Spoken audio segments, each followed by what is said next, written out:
மின்மினி தமிழர்களுக்காகவே வந்தாச்சு முதல் hyperlocal social media app. உடனே டவுன்லோட் பண்ணுங்க.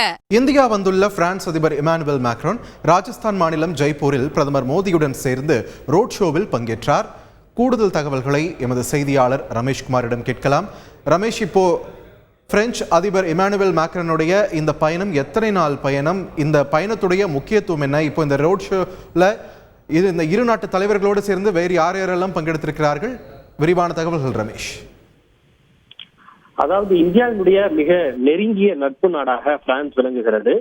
அந்த அடிப்படையில் நாளை தினம் நடைபெறக்கூடிய 75வது குடியரசு தின நிகழ்வில் இந்தியாவினுடைய அழைப்பை ஏற்று சிறப்பு விருந்தினராக பங்கேற்பதற்காக பிரான்ஸ் அதிபர் இமானுவேல் மேக்ரான் இந்தியா வந்திருக்கிறார். அவர் வந்து இறங்கிய இடம் என்பது ராஜஸ்தான் மாநில தலைநகர் ஜெய்ப்பூர். ஜெய்ப்பூர் நம்ம எல்லாருக்கும் நன்கு தெரியும், பிங்க் சிட்டி ஆஃப் இந்தியா என்று அழைக்கப்படுகிறது. அந்த அளவுக்கு சுற்றுலாவுக்கு பெயர் பெற்ற ஒரு தலமாக ஜெய்ப்பூர் விளங்குகிறது. இன்றைக்கு தேசிய சுற்றுலா தினம். இந்த நாளில் தான் சுற்றுலாவுக்கு பெயர் பெற்ற ராஜஸ்தானிலே அவர் வந்து இறங்கி இருக்கின்றார். தற்போது ராஜஸ்தானில் மிக முக்கியமான சுற்றுலா தலங்களை பிரதமர் மோடியும் இமானுவேல் மேக்ரானும் பார்வையிட்டு வருகின்றனர்.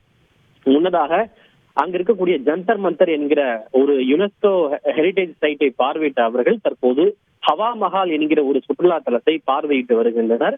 இந்த ஹவா மஹால் என்பது காற்று மஹால் என்று நாம் சொல்லலாம். ஹவா என்றால் ஹிந்தியிலே காற்று என்று சொல்வார்கள்.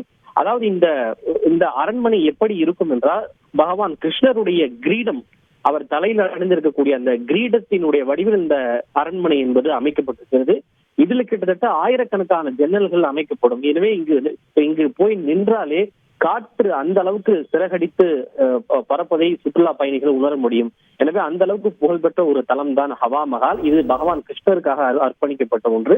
அந்த இடத்தில் தான் தற்போது இருவரும் சுற்றி பார்த்து வருகின்றனர். இதனை தொடர்ந்து பிரதமரும் மேக்ரானும் ஒன்றாக அமர்ந்து ஒரு கடையிலே தேநீர் அருந்துகின்றனர். அதனை தொடர்ந்து ஒரு 2 கிலோமீட்டர் தூரத்திற்கு சாலை பேரணி ஒன்றையும் மேற்கொள்ள இருக்கின்றனர். அதன் பிறகு இருவரும் தனிப்பட்ட முறையில் சந்தித்து இரு நாட்டு உறவுகள் தொடர்பாக ஆலோசனை நடத்த இருக்கின்றனர். நன்றி ரமேஷ், உங்களுடைய விரிவான தகவல்களுக்கு.